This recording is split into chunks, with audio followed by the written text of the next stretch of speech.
Hello there, and welcome to one of these. They were originally called weekly reflections on ELT, like English language teaching. Unfortunately, for various reasons, I don't seem to have made one for about 2 years. So they're basically kind of biannual reflections on English language teaching now. But welcome back anyway.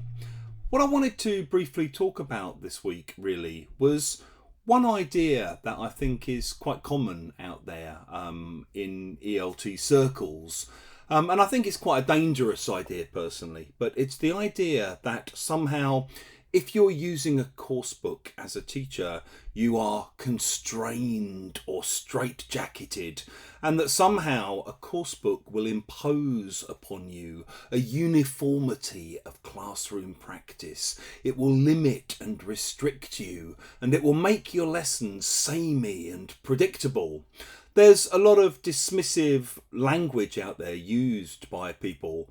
Often people I have a lot of time and respect for, like Scott Thornberry, the creator of the idea of dogme English language teaching, and various other people who have a sort of very dismissive attitude towards coursebooks and teachers who use coursebooks.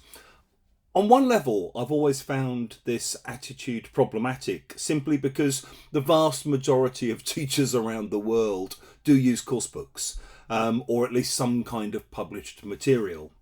As most of you who've taught, 15, 20, 25, 30, sometimes 30 plus hours a week will know, doing that kind of amount of teaching without classroom material to use, without a course book to use, as a kind of bedrock or a basis of your teaching, really takes it out of you. I mean, teaching anyway takes it out of you. Teaching can be tiring, it's exhausting. Being in the moment and in the flow is draining in itself, and finding that level of attention to focus on what's going on around you, what the students are talking about, the minute details of what's happening in the interactions between you and the students and each other, and you and the students and the material. All of that takes time and energy from you. So I've always thought it was kind of counterproductive or slightly condescending to criticise teachers for, using a course book, okay? The other argument that I really wanted to talk about was the idea that because you're using a course book, somehow your lessons are going to become predictable or the same. And I'm just going to give one brief story to illustrate the idiocy of this particular claim. This is an old course book that I co-authored many moons ago. God knows how many years ago now. Probably something like, let's check quickly actually. When did this first come out? 2008. Look at that. So 14 years ago I co-authored this book. It's Innovations Advanced. And Unit 4 is called The Law. And it begins with a little bit of speaking. It has 4 questions. And the rubric is just discuss these questions with a partner. Are there any laws in your country which the police don't strictly enforce? Are there any laws which you think should be changed? Are there any laws which the government is planning to introduce at the moment? And have you heard of any miscarriages of justice in your country? At the moment, with one of my advanced groups, I'm teaching a group of Ukrainian teachers of English. Some of them are still inside Ukraine. Some of them have left because of the war. And we were talking about this particular set of questions with this group. Now, obviously, this group is quite specific in its context and in its kind of cultural reality of the moment. But in a sense, my point is, I guess, all groups are specific and individual and unique in their makeup and in their cultural context.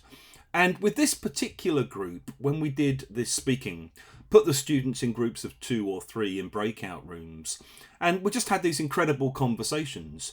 There were conversations about all the children who have basically been taken illegally over the border into Russia, separated from their parents, put up for adoption, put in orphanages inside Russia. There was then a discussion of the people trafficking that's been going on, and people trafficking gangs preying on vulnerable women, vulnerable kids at the borders, or who've had to flee over the borders into the European Union.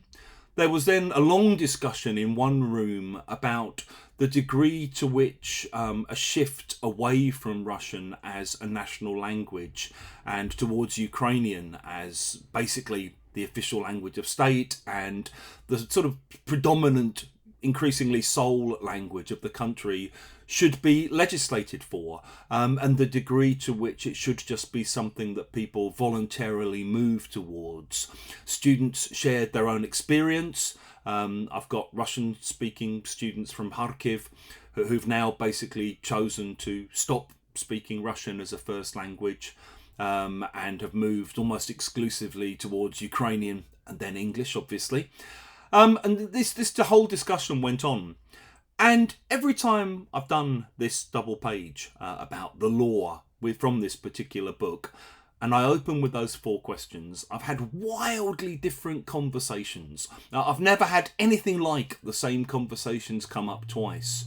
And I think it's just important to state that these experiences occur, that this is the reality of using course books, that you can do the same introduction to a unit over and over and over again with different groups, and every time I end up teaching different things. The language that comes up, that emerges, that needs feeding in is different. The side tracks that happen are different. The questions I end up wanting to ask my students are different. And the interactions that the students have among themselves are different.